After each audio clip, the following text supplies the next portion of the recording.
Africa, a land of diverse resources, people, and opportunities. Many women and children as the violence spikes in Burundi, and the United Nations warns that this number will only swell if the fighting continues. Years of conflicts, political instability, corruption, and poor implementation of treaties and agreements have denied the continent its real potentials.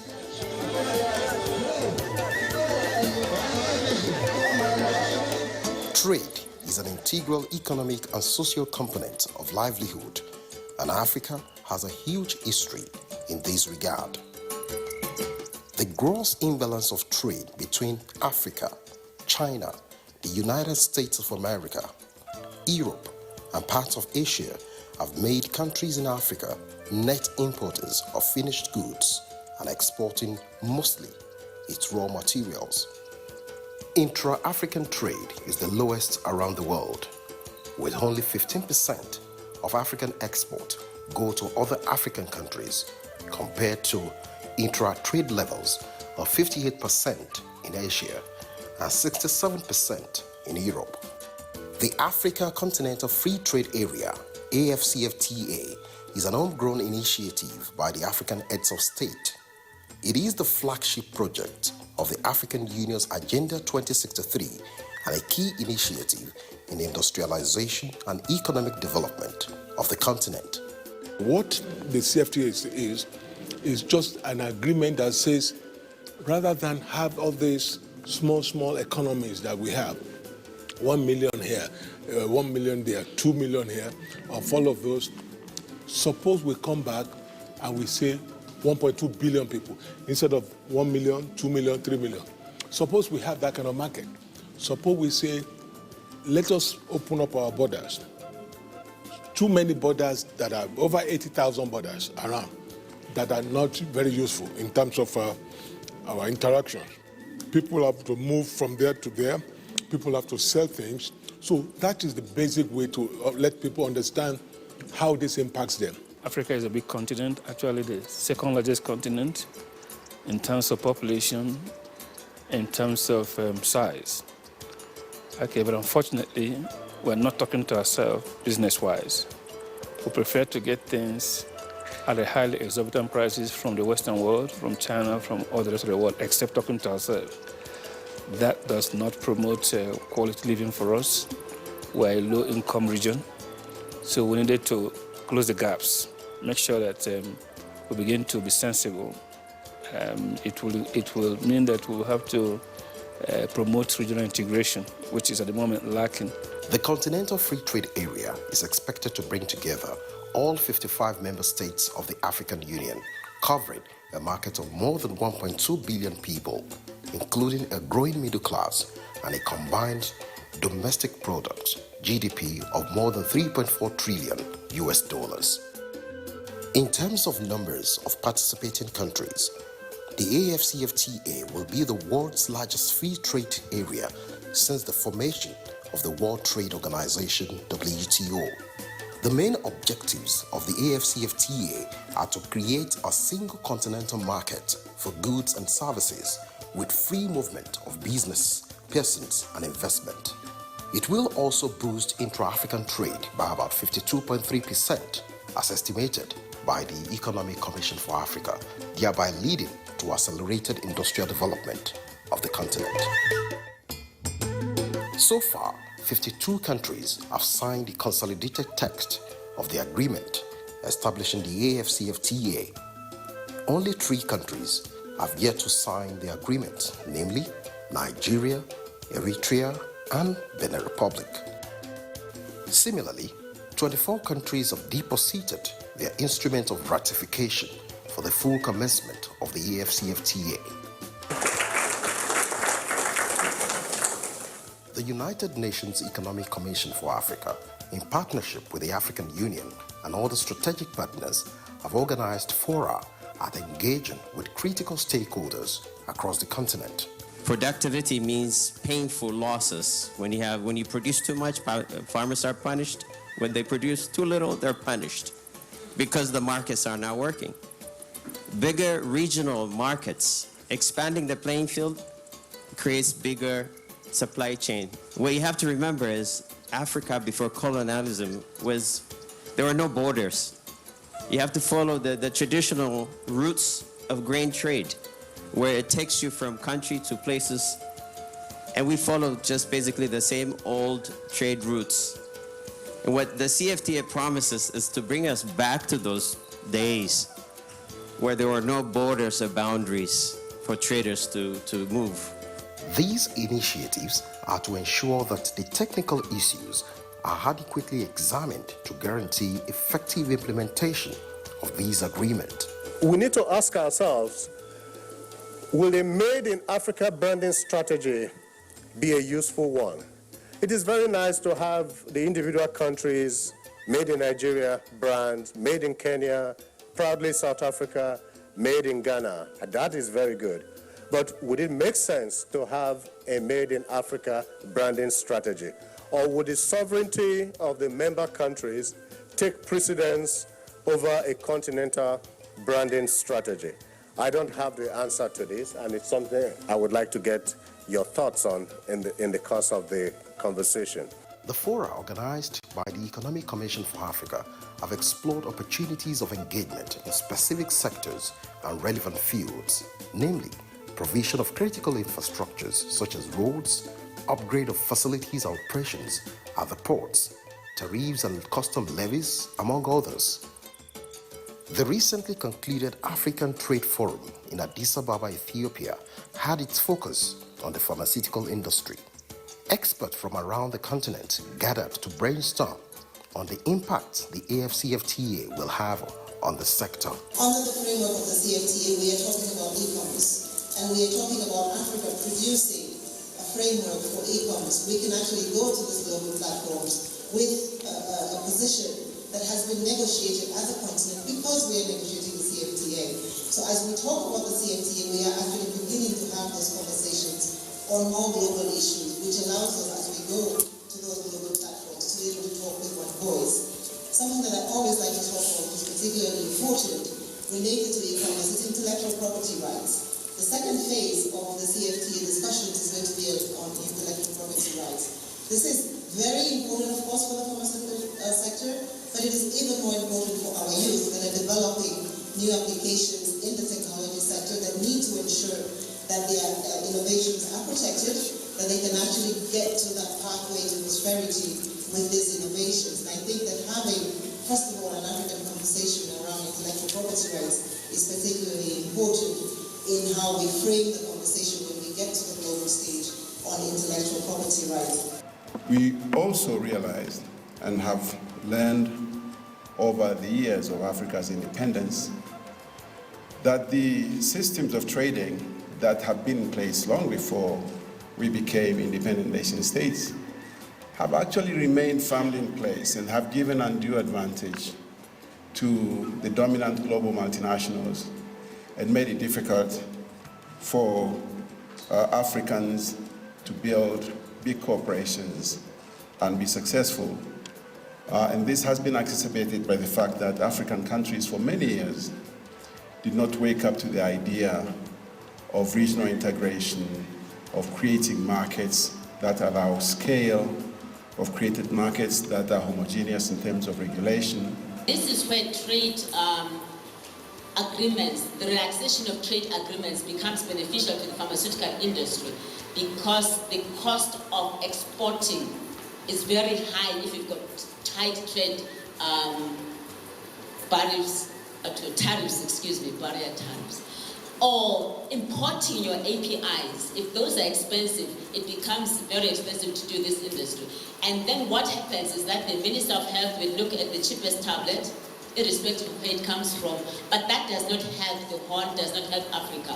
Because when you manufacture locally, and I will stress this, even if it will cost the country, say 10% more to buy locally than the tablet you are getting after flying 15 hours, it is much, much more industrially sustainable to buy locally because pharmaceutical industry is one of those industries that creates multiple industrial offshoots in all the industrialization.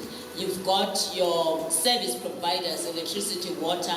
You've got other industries like the package manufacturers. You've got the regulators busy. You can employ part-time the lawyers, the doctors for your regulations. And therefore, by so doing, you keep a lot of industries in the country. What we should be talking about in Nigeria is how to leverage our comparative advantage. In terms of number of manufacturers, we're up there. In terms of the quality of medicines that we produce, we're also right in front. 4 companies recently, in the past half a decade or so, gained the WHO certification for their factories. My institute was the first one of the first that got its ISO 9001 as well as ISO 17025. And these are very, very well respected international certifications. We're also one of the first to sustainably transit to ISO 17025 version 2017.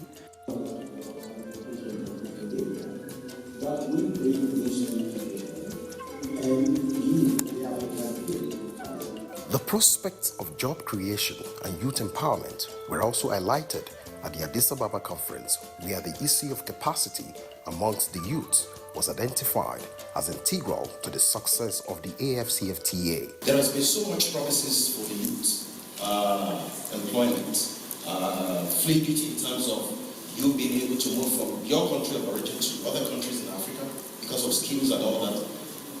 Do the African youth of today possess such requisite skill and opportunities that were provided in the CFC ecosystem? Do we have such requisite skills? And those are some of the things we'll be looking at in this session. Because it's not enough to get excited about the promises, the jobs, the large markets, and what have you. The people that will take advantage of those opportunities are they prepared for those opportunities in terms of the requisite skills.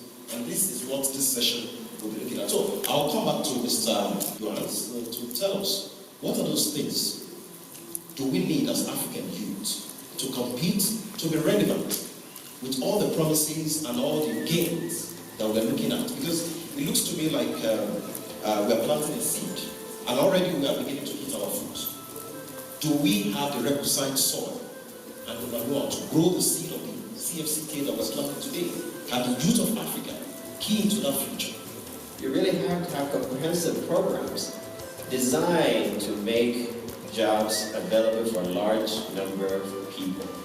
And the number one issue is always enabling environment, whether it's self-employment or you're trying to attract, when you have a bigger market, attract investments, because the biggest challenge in creating these markets is attracting investments. We need to begin to think about an education or training that is geared towards skill acquisition, proficiency, rather than just getting a certificate out. And we have to go back to the drawing board, go back to the institutions that provide these educations and see how capable are they to actually provide the qualifications. Some of the universities, in my opinion, are obsolete. And the way they are constructed is too rigid for flexibility and innovation. So I think we have to go back and challenge the universities, give them tasks. The private sector, which are the beneficiaries of the product of the universities, needs to also be engaged. The private sector will need to interrogate the educational system and say, hey, why are we saying that our graduates are unemployable and we're all folding our hands? We need to do something to make them employable. In my mind, I think we need to be thinking about enterprise universities rather than the conventional ones. You see, a typical thing that happens in the universities these days is the traditional thesis, chapter 1, introduction, chapter 2, literature review, chapter 3, methodology, and all of that, and people can copy and paste. But I'd like to see even one university that evolves as an enterprise university, that say, for instance, forget about the normal traditional setup of a thesis. Can we have a bankable project from your thesis? For example, you're in agriculture. Can we see how we can improve the yield of a particular product or improve the shelf life suitable for bank support? there's also the movement of goods and services. You can now leave Nigeria and go to Ghana and work. If you don't like Ghana, you can go to Senegal. All of these things are going to be, they are exciting to any young person who says, okay, I've lived here all my life, I don't want to go to Europe because there's some good opportunity here on the continent. As the most populous black nation in the world and the leading economy on the continent, Nigeria's signature and ratification of the AFCFTA will mark the most significant game changer for this noble agreement.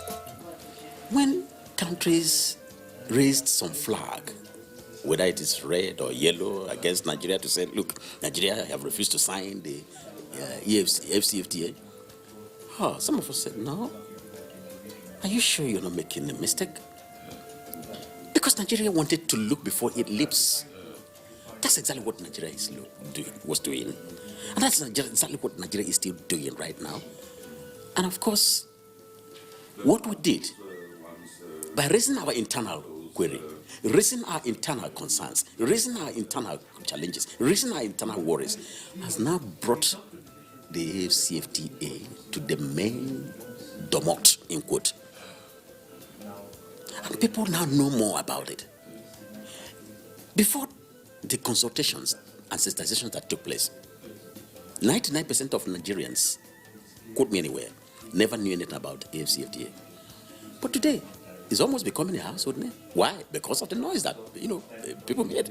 Why? Because of the things that we raised and put on the table. Why? Because we said, no, Nigerian president, you are there holding this government on trust.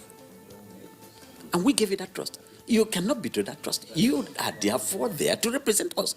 And representing us, you must not sign what you do not know, the benefit from the losses.